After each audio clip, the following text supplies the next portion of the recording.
Kevin emerged suddenly in the middle of a vast lake, his head breaking the water's surface. He wasn't like anyone from around here, that much was clear. He swam towards the shore, urgency in his strokes, and then walked along the road. With a swift motion, he activated a bracelet, aiming to leap into another world. His heart set on finding his wife. This journey had begun over 10 years back. Kevin lost his job at the bank. Feeling lost, he sought solace in a bar, hoping to drown his sorrows. That's where Molly found him. It began as a joke, her friends daring her to talk to him, but something clicked and they fell in love. They got married and had a child, but tragedy struck when they lost their son, straining their relationship. Kevin hated his boring desk job, and Molly turned to alcohol to cope. One day, Kevin's boss, fed up with his attitude, told him to take the day off, hinting he might get fired. Stuck in traffic, Kevin called Molly, sparking yet another argument. Distracted, he didn't notice the oncoming vehicle until it was too late. The impact sent him into darkness.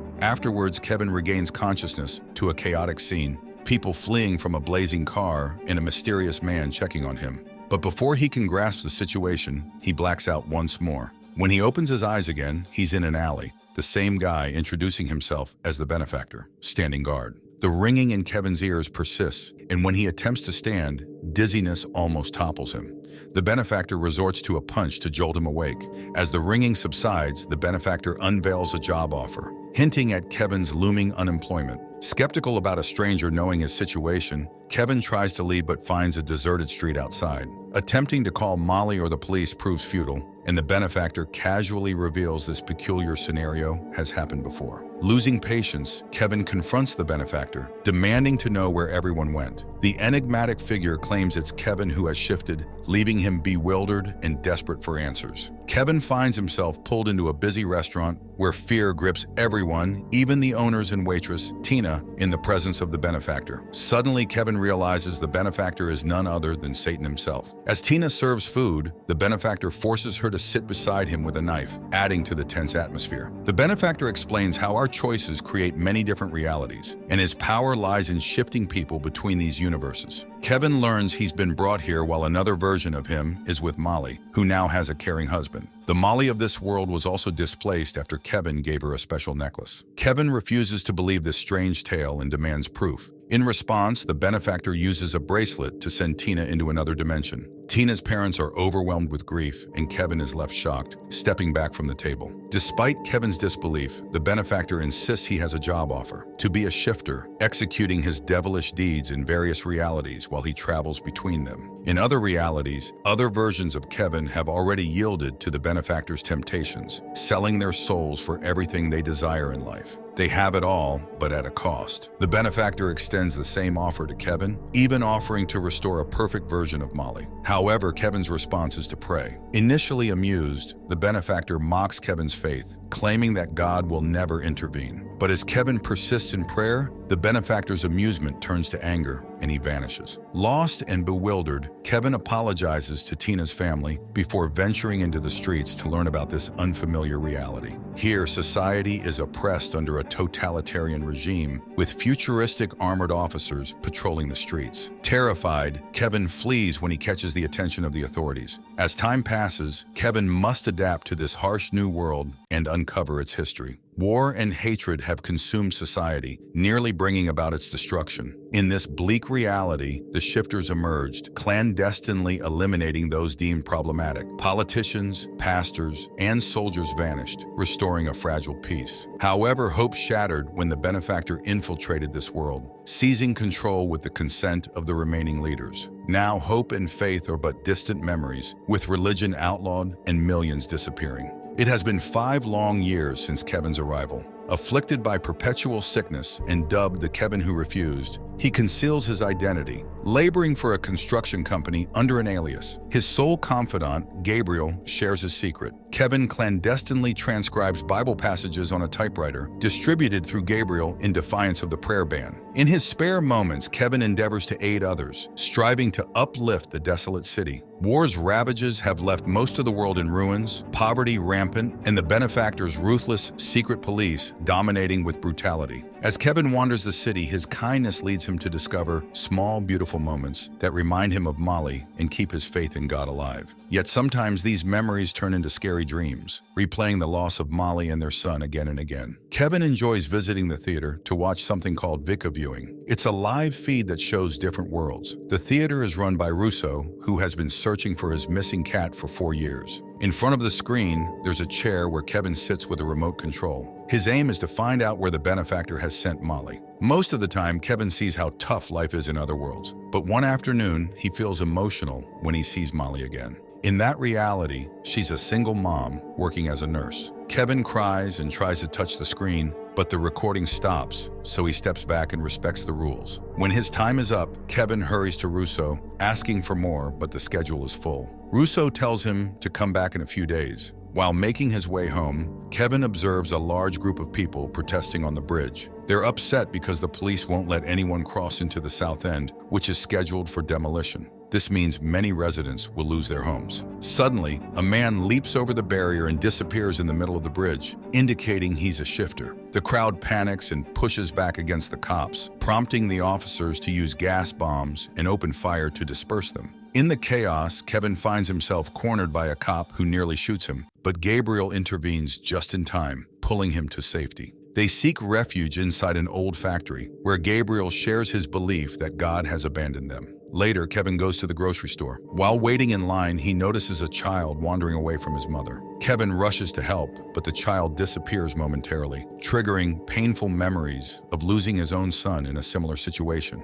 Thankfully, the child reappears next to his mother. Despite this, Kevin can't help but scold the mother for not keeping a closer eye on her child. As everyone in the store stares at him with confusion, Kevin's panic escalates and he flees. Running through the streets, his mind drifts back to the day he lost his son. It happened so quickly. He and Molly turned away for just a moment to greet friends, and their child vanished. Despite searching everywhere, they couldn't find him. Eventually, the police found the child's backpack, but not him. They presumed he was gone forever. Afterward, Kevin and Molly's relationship suffered greatly. They argued constantly. Molly turned to alcohol, while Kevin sought solace in a support group. In a desperate attempt to bring hope, Kevin gave Molly a necklace that read, "He lives," but she found it insensitive. She wanted Kevin to share in her grief and move on, but Kevin still clung to the hope of finding their son. Their disagreement led to their separation. In the midst of scavenging for alcohol in a trash can, Kevin is surprised by his neighbor Rajit, who warmly invites him to dinner with his family.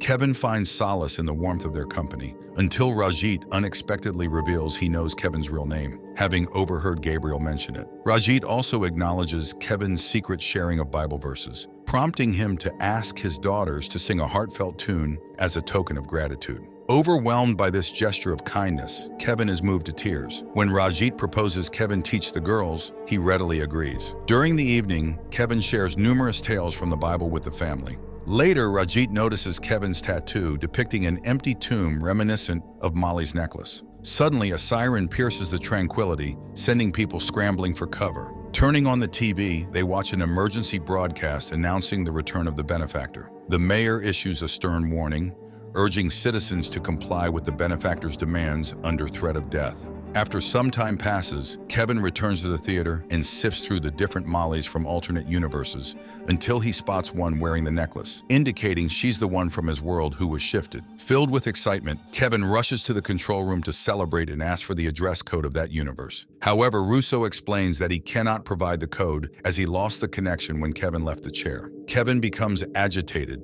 demanding another attempt, but Russo refuses, explaining that even if they find the same Molly, it's pointless without the special bracelet, also known as the Deviator. Feeling desperate, Kevin storms out of the theater and finds Gabriel, pulling him into an alley to talk. Kevin expresses his desire for Gabriel to obtain a gun so he can confront the Benefactor, but Gabriel reminds him that weapons are illegal and attempting to kill the devil is irrational. Reluctantly, Kevin hands Gabriel an envelope containing more Bible stories, declaring them to be the last ones. Touched by Kevin's determination, Gabriel eventually relents and offers Kevin his own gun. The following day, Kevin attempts to approach the area where the benefactor is recruiting his next shifter at a restaurant. Streets are barricaded by the police, but eager crowds gather, leading to fights over prime viewing spots. Taking advantage of the chaos, Kevin stealthily maneuvers through the commotion and slips into the restaurant to confront the benefactor. To his bewilderment, Kevin finds himself in his own motel room instead of the restaurant. Perplexed, he steps outside and is greeted by the sight of the restaurant's facade,